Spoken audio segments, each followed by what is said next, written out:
one of the things that I know is that the generation of parents that parented you, and definitely their parents, and on, that there is an overvaluing of status and profession as something that those parents brag to their friends and their parents about.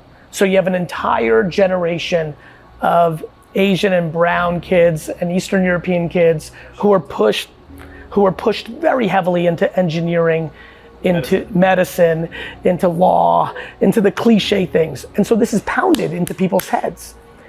What I believe that does is creates an incredible vulnerability for those kids to resent their parents, to not be happy, and that's why I produce so much content about that.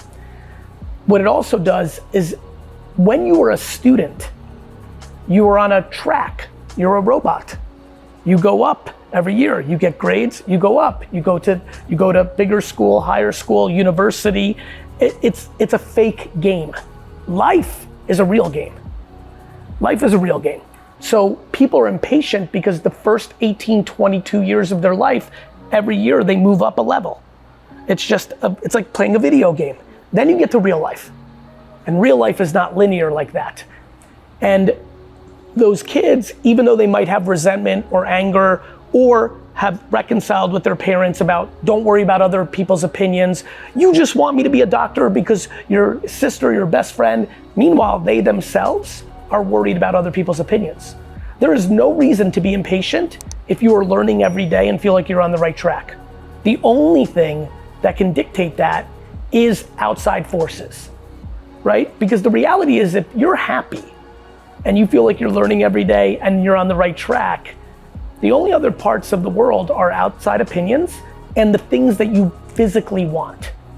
Do you want a Lamborghini? Do you want a nice apartment? Do you want a watch? My argument is the faster you can get away from wanting physical items and wanting validation from other human beings that are not living your life, the quicker you lack the ability to be impatient. You have to ask yourself, and I believe the reason people want things 95% of the time is for outside validation. I'm not so sure that people want a Porsche for the Porsche or for what people think about them when they have a Porsche. And so I'm very passionate about outside voices. I think if when I hear your story of like you wanted to do this, then you were pushed this way, now you found yourself back and you're this young. And I know that people that are 27 don't think they're young because 27 you're starting to smell 30. And when you're 20, 30 feels super old. My cousin worked for my father when I finished university. I was 22, he was 30. And that, I remember the first day I walked into the store, and I've been working with him for a long time, but I remember when I was 22 and he was 30, I thought he was 1,000. 30, when you're 22, how old are you, my friend? How old? 25. When you're 25, when you're 23, when you're 22, 30 feels old, like it feels like a big number. But when you're 47, you know how laughable that is. Because at 47, I feel 25. I remember 25 like yesterday, it was the year 2000. I had to go to the store and make sure Y2K didn't break the computers. I remember the day I was his age, and when I tell you inside my stomach, inside my soul, inside my ambition, inside my dreams and hopes and wants, I feel exactly like he does. So you can imagine how not worried I am at 27, but you have to start genuinely looking yourself in the mirror and asking how much of your impatience is predicated on outside opinions. And I would argue almost all of it. The process of accomplishing it is often better than accomplishing it. I would argue for people that have pulled off making films that if we really ask them, the day of the seed of the idea is even more exciting than the day it airs. When you're a maker, the process is more enjoyable. Making it, like as a matter of fact, almost all of my most challenging days is when something I was excited about has been finished. Many think it's the day. It's when you sell it, it's when it happens, it's when you're awarded. It's not the fun part. I understand you want to make a movie, it makes sense. I'm just asking you, you don't know anything about that person's journey. You're making assumptions. And more importantly, you need to figure out, here's a good one. This is a very unique take on what you're saying. I'm curious if this is gonna bring you value. I'm gonna go in a very interesting place. Dustin, you've never heard this from me. It's something I've been thinking a lot about. I've always been fascinated by perfectionism. You know, people are like, Gary, you don't get it, I'm a perfectionist. And I always knew that wasn't true. I always knew that it was insecurity, that they were scared to put it out. That's why they were using, but saying you're insecure is not as cool as saying you're a perfectionist. But it was the same game. I've always been fascinated by people who position themselves as being tough on themselves, especially when they are quick to bring out that everybody around them always says that they're too tough on themselves, because it means that they've been effectively storytelling to the people around them that they're too hard on themselves, which is actually a very, on paper, admirable kind of positioning. I would ask yourself when you go to sleep tonight and you think about this, are you interested in positioning yourself to the people around you as someone who is hard on themselves, or are you hard on yourself? Do you understand? It's interesting work. Yeah. You have to look inside, because I think it's a smart way to position yourself as a protection mechanism to give you time on your journey so you're not judged while you're on your journey. I thought you would. I like it too. It's something I've been thinking about. Anyone else have a question for Gary? Please. Please. Sometimes people get intimidated by my facial expressions. Do you have any advice on how to approach that? Yeah, so let me think a couple things. One, on the second one, it's, you know, I love that you are aware of that. All you need to do is act on that empathy and insight. Meaning, if you are quick to physically react, if somebody's throwing an idea out and you're like, or like whatever it may be, if you feel like that's detrimental to you, and I'm sure you're a human being, you also want to be empathetic to how it makes the other person feel, you just need to be on the offense to communicate the context. Meaning, one thing I do a lot, I'm also very intuitive, very quick. If I feel like I react to something and I can tell that it does not land, I will immediately recontextualize it in the moment. I think you need to use your words. I think you need to use your words. Your words will offset your face, but you have to be active on it. You have to acknowledge, if you're recognizing that, you need to be aggressive about that. Especially when you know you're thinking the opposite. The first thing I would tell you to do is, when you're feeling the opposite, when you're positive about something, you're excited about that, you can never leave an interaction without over communicating your enthusiasm. The social media that I got into, and for a history lesson, it worked out real well for me. I was an early investor in Facebook and Twitter in 2006. That social media I grew up with was more like email marketing. How many people here have done email marketing in their career? Raise your hands. Social was email marketing. You would try to get followers, you would post, and a percentage of those followers would see it, right? That's why I understood it. I crushed email marketing in the mid 90s, late 90s. Social made sense to me. Get 1,000 followers, 30 or 40% of them will see it. Good, let me keep building. The social media we all find ourselves in right this second is not based on the social graph, not based on us following each other and you get a chance of seeing. It's now based on the interest graph. It's based on what are we into. And so this is what's happening with the algorithms.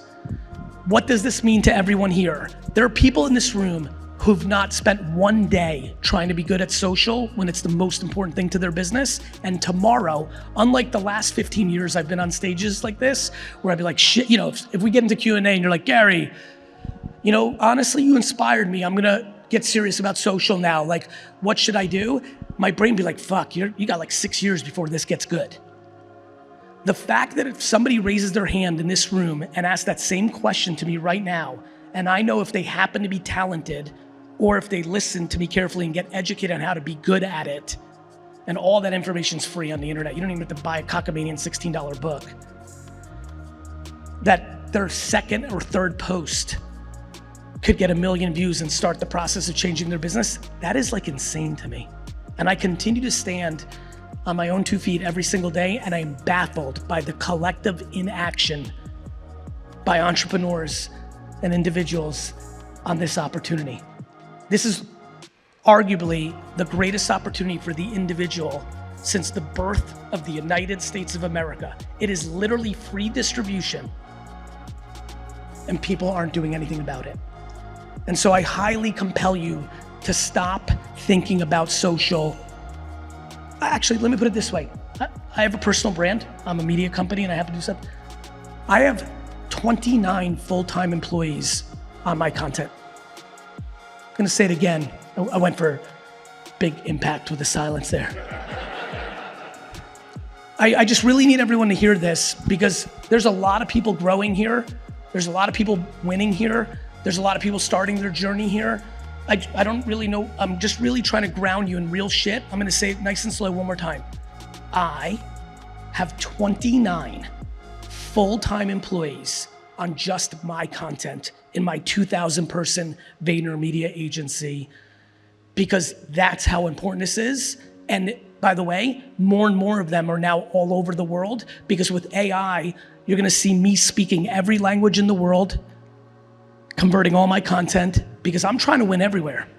I'm trying to win with 8 billion people. I wanna be as big in Johannesburg as I wanna be in Dallas. I wanna be as big in Saudi Arabia as I wanna be in Cincinnati.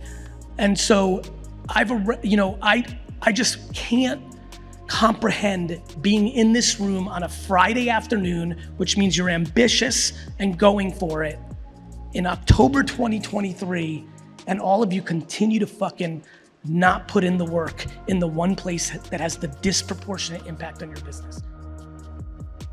I need you to hear me. This is the best opportunity to get, you think you're too late.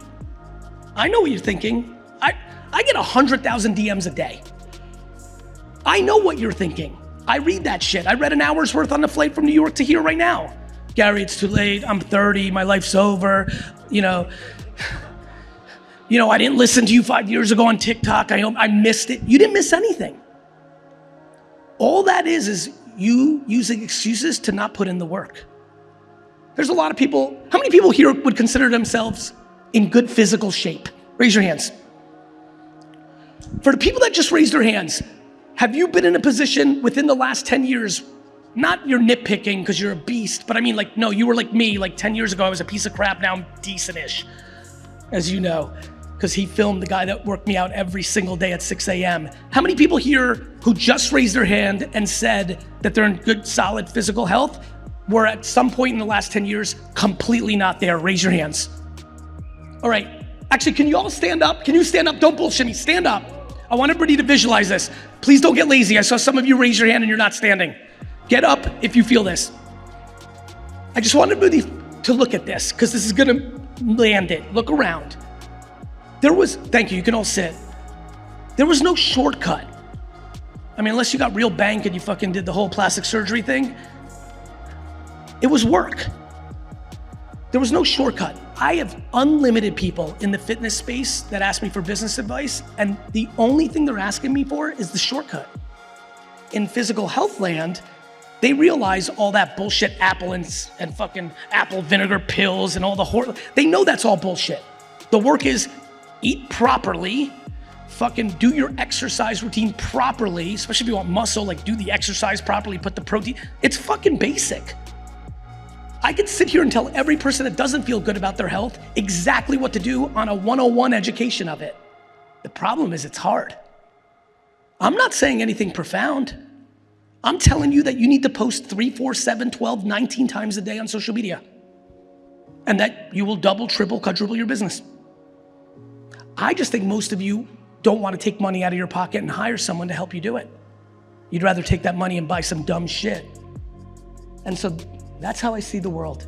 And I think it's an enormous opportunity right now, especially because I would be on stages like this for the last decade, and there was a little bit of, you're a little behind, because it was email marketing. You hadn't started yet? I have 7 million followers. I am ahead. The fact that I'm not ahead of anybody in this room right now, besides brand and being known, we are all now in an incredible era of social media where the content itself, the single post every time, is your variable, not how many followers you have. That's crazy. So I'm gonna say it one more time just to put a bow on it, because if I'm anyone in this room and I haven't been thinking about this right, this should be the single biggest encourager. The fact that everyone on every day at some level, which is not fully true because fame and awareness does matter, but the fact that every day, people that have never, ever gone viral, ever been consistent, have 12 followers every day on TikTok right now, specifically more, though Instagram and Facebook and YouTube Shorts are starting to act this way more and more every day, that people are posting their first video about real estate, or have you thought about this mortgage thing, or have you thought about, soup or clean eating or whatever the hell you're into, are having a single video pop them off and start their process. It's incredibly exciting. And I will say something else, it will not last forever. These things ebb and flow. And so I highly encourage you to understand how big the opportunity of day trading attention is, how serious it is to figure out yourself and say, okay, look, I'm insecure, I don't wanna be on camera. I don't want people to talk about how I look. I got you. That's a whole different game and a different work stream. But that shouldn't stop you tomorrow from taking your iPhone, hitting the record button on audio and spitting your knowledge for 6 minutes and then just posting the audio on LinkedIn or Facebook or Instagram. Do we have that understood? And all that selling is someone who can't market. Let me say that again nice and slow. And by the way, I'm a salesman, I love selling shit. But for everyone in this room, if you want to go to that next place, understanding how to be in branding and marketing, which actually is, back to like my journey, is quite enjoyable when you're like, you don't have the stress of every interaction being something that you need to create an outcome. So there's a lot of people here who could be bringing a lot more value to their audience by actually educating, let me just use real estate agents. How many people are real estate agents? So real estate agents, I'm telling you, much more content about the towns that you sell in, much more. Like, go interview the principal of the high school and put that on your social media for all the people that are considering to move and really care about the school system. Go interview the entrepreneur who's had a 50 years family restaurant business in town. Like, be the mayor or the newspaper of your town with your social, because if every single post coming out of your mouth is this open house and buy this, you're gonna lose the audience. You can't close on every breath. And the fact that social media is free, it's free. I don't know if anybody here has done other marketing besides organic posting on social media, but you can't go buy a full page ad in a newspaper for free. You can't run a commercial on TV for free. For the real estate agents, like the billboards and the bench ads at the bus stop, not free. Everything else costs money, and social media is the one place, of course you can run ads on social, but social media is the one place that every person in this room, especially the way it's going now with the TikTokification of social media, the fact that every single person now can post one post on TikTok and get hundreds of thousands of people to see it based on the merit of the content, that is bananas.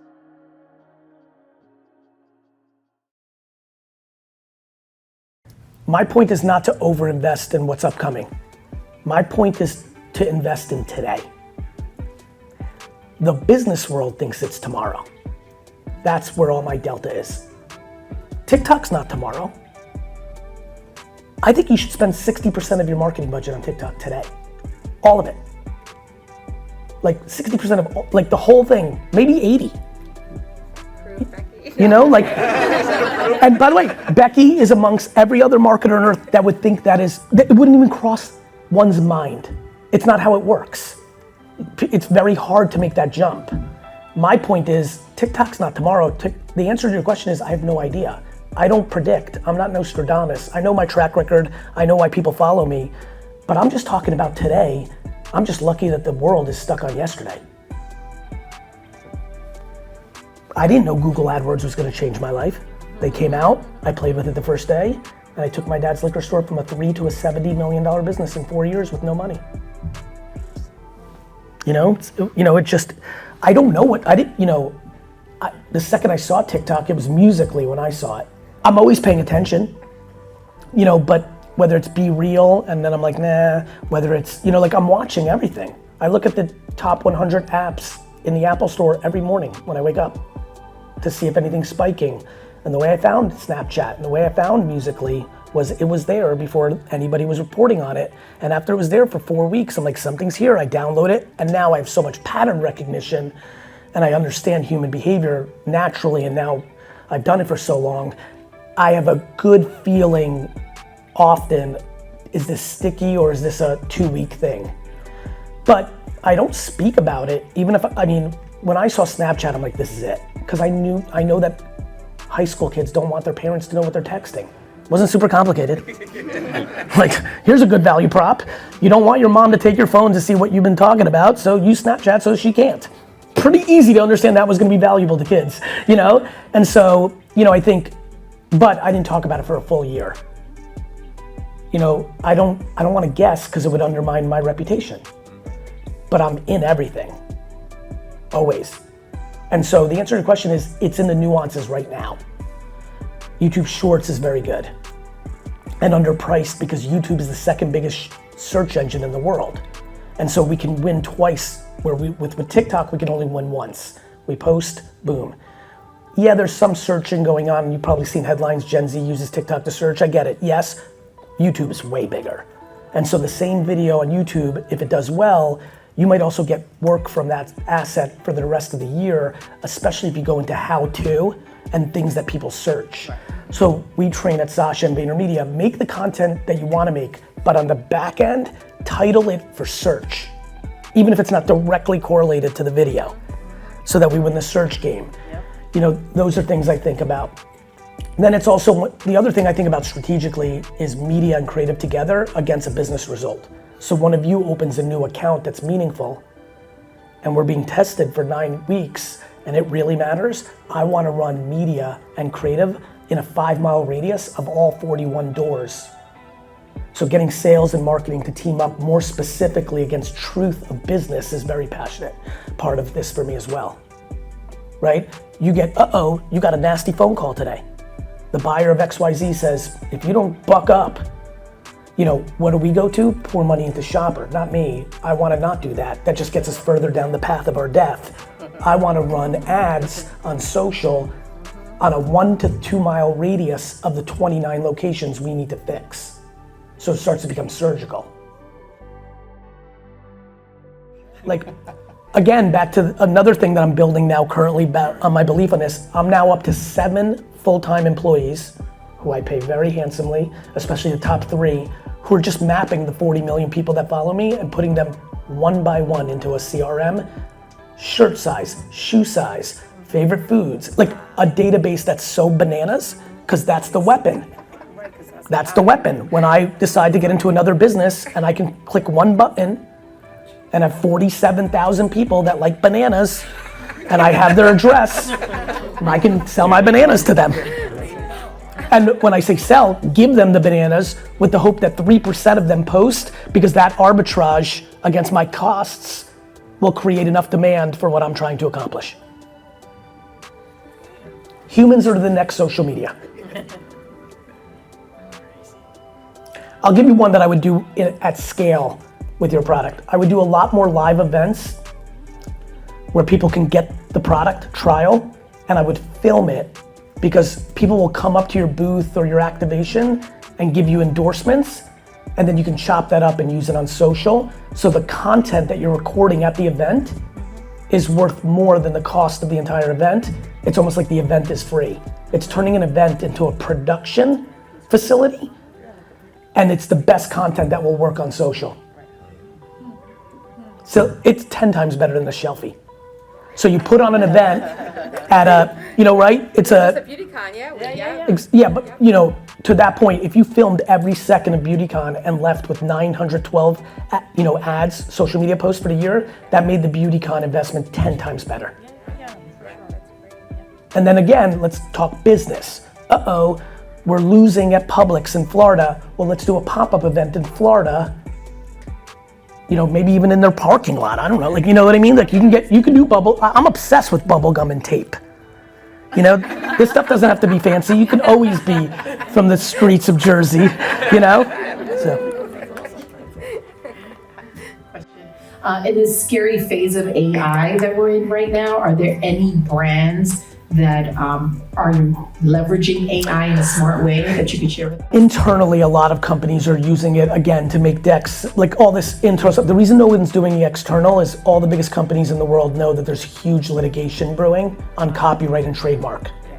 Right, brands know that they can make a 30-second commercial right now in AI in 2 seconds. They don't know where it came from, and they don't want the litigation. So we probably have a half a decade worth of misunderstanding and clarity needs before we get true, law.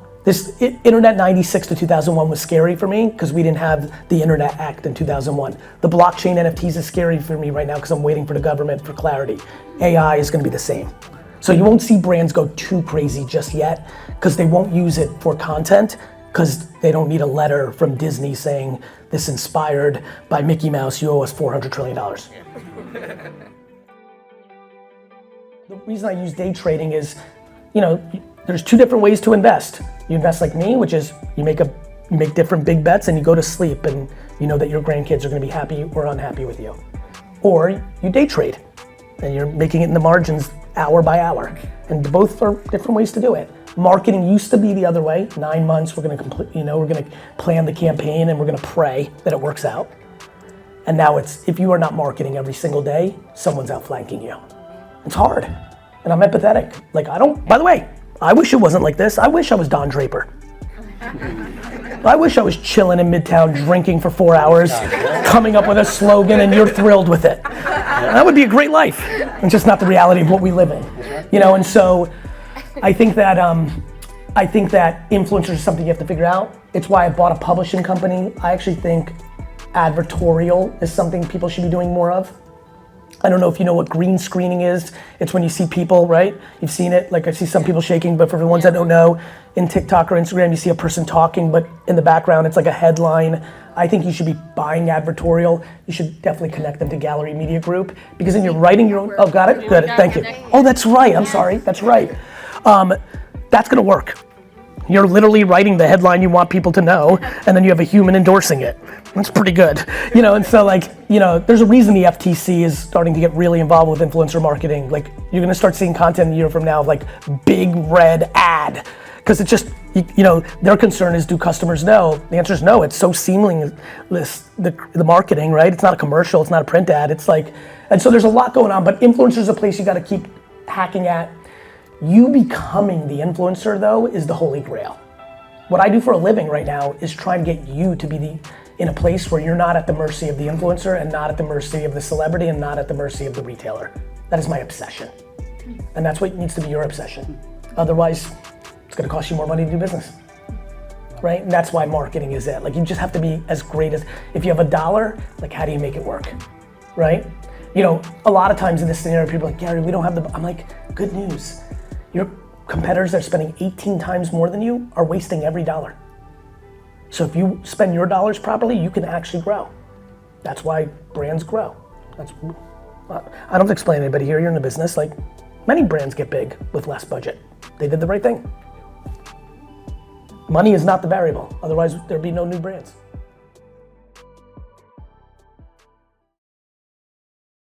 I'm trying to show an ideal space, but bro, if you do 1 versus 0 a day, I'm thrilled. That's the sweet spot. But this is why I use the physical thing. You do 10 push-ups a day, you're gonna get 10 push-up a day results. You do 100, you're gonna get 100. This is what's so fun about being in this game. It's oh damn, this is one of the most merit-based, the reason I love sports is you can hide almost everywhere in life, even entrepreneurship. I got friends who've had 3 failed businesses and they suck shit at entrepreneurship, but if you look at their Instagram, you'd think they're the fucking greatest of all time. But sports, you can't hide. You play one-on-one and you lose 11-3, you lost 11-3. What I really like about social, you can sit here and say people got lucky, but it's not true. People are like, Gary, I've been shadow banned. I'm like, you haven't been shadow banned, you just suck. So, yeah, bro, to your point, going 0 to 100's hard. But let me tell you how I think about it. If you go and film something for an hour, whatever it is, a day at work, Why is Dustin here right now? I would tell you that I probably still public speak for the content more than the speech. That the filming of this is incredibly valuable for me because I'm gonna get 6 to 7. I mean, how many people here follow me pretty well, just to give me a sense? That's super humbling, thank you. So y'all know, I don't make content, I just film my life.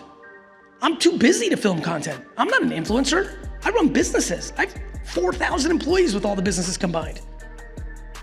Like when people come to VaynerMedia, they're like, what's this? Like most people think I'm like a motivational speaker. I'm like, I'm a fucking operator, dick.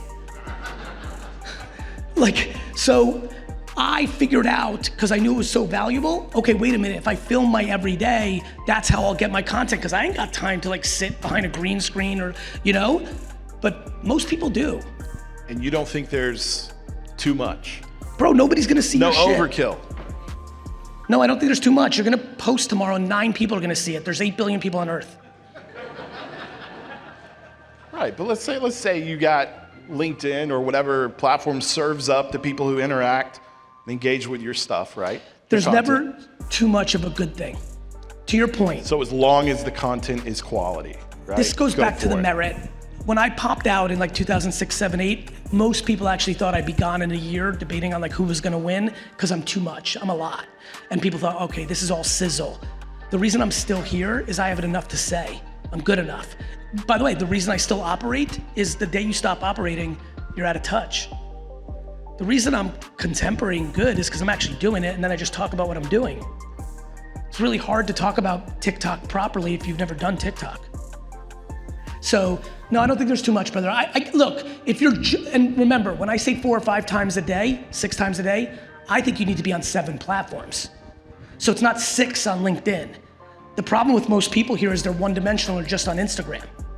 I'm talking about Twitter, X, Facebook, and then inside of it, there's, now you got me. It's Facebook and Facebook Reels. It's Instagram and Instagram Stories. It's Pinterest. Tons of people here should be doing stuff on Pinterest, not even thinking about it. LinkedIn's a monster for everyone here. Facebook's still a monster. YouTube Shorts is a monster. YouTube Longform, monster. Like, there's a lot going on out here. So first of all, I have 3 full-time assistants and 2 chiefs of staff, 5 human beings whose full life is to manage every one of my minutes. But again, because I just did it with content, the first 1998, the first 13 years of my career, I managed it myself. And what I learned when I managed it myself was the #1 thing I'm positive of, I'll die on this hill. Every one of you spend too much time in meetings that mean nothing. And so the time management to me is the obsession with it being valuable because I'm hungry. But I don't judge, like, I wanna take a big step back. If you're sitting here and you're good emotionally and you're good financially, besides protecting your moat that's working for you, I don't care if you do anything I'm saying. But if you're looking to grow, you just realize time is the one thing. And I think people don't invest in time. There's a lot of people here who are doing pretty well and still don't have a full-time admin because they think of it as a cost and don't realize they'll double their salary. Right? They're like, fuck, I don't want to give up 70K for that. Or they're too private. My dad doesn't have an admin because he was born in Russia and he doesn't want anybody to know his shit. Meanwhile, the last 7 assistants I've had can memorize, like literally can rattle off my social security number right now for you.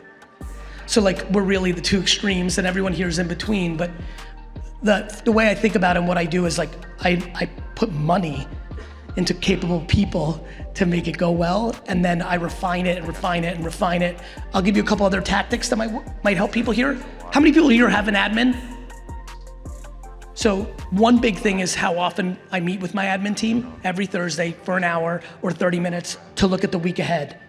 And even though like on Monday, I'm like, this is the most important meeting, book it next week for an hour. Literally by Thursday when we do it, I'm like, cancel that meeting. Because shit's moving and things change. And so, again, it's kind of like that chicken and egg game. I don't think people are committing enough dollars and time to manage their time. And that's how I do it. And then back to your point, Vayner Sports with AJ, you know, my pickleball team that I own, like the esports team that I own, like VaynerX has 11 or 8 companies in it, VFriends. The other thing is I put family in charge of my businesses. Whether it's my actual family like my brother AJ, or my family like Andy, who's been with me for 11 years and he runs VFriends.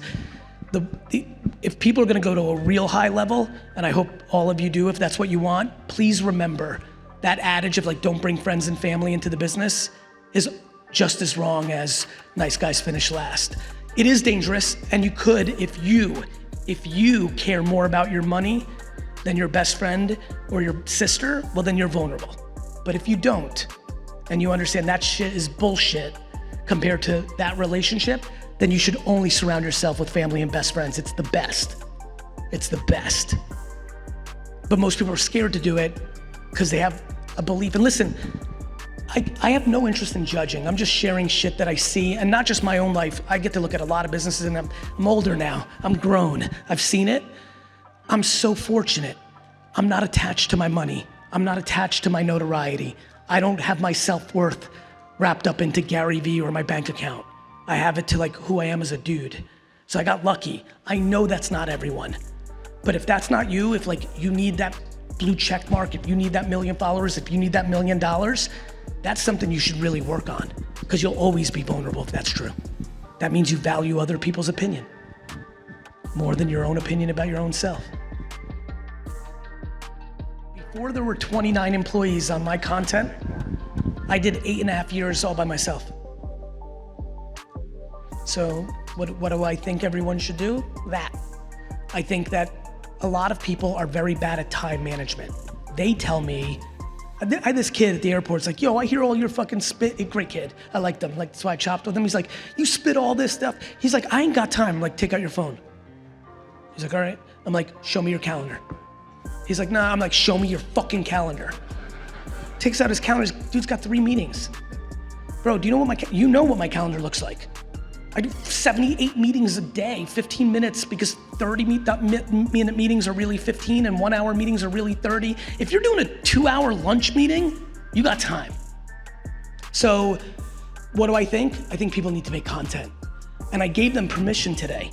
I know you know my stuff. I'm starting to really, because I'm writing, the new book, like, you don't want to be on camera because because people beat themselves up visually. Like, I really believe in that everyone's beautiful thing. I understand some people are universally considered attractive versus not, but like the thought that people are here are not gonna build their actual business and dream because they're scared of one person saying they're ugly in a comment on Instagram breaks my heart. Let me just talk on that real quick, because I know this shit stops y'all. If somebody takes the time out of their day to go around the internet to find you and tell you that you're ugly or stupid, think about how sad their fucking life is. Stop feeling bad for you when people say that to you. Start feeling bad for them. So I think people should do what I started doing 15 years ago. I believe everyone here should make content. I believe it is absolutely enormous. Not to mention, even if they never hit it in social, it's them practicing their sales pitch. It's them engaging with people. A lot of you are trying to get to people.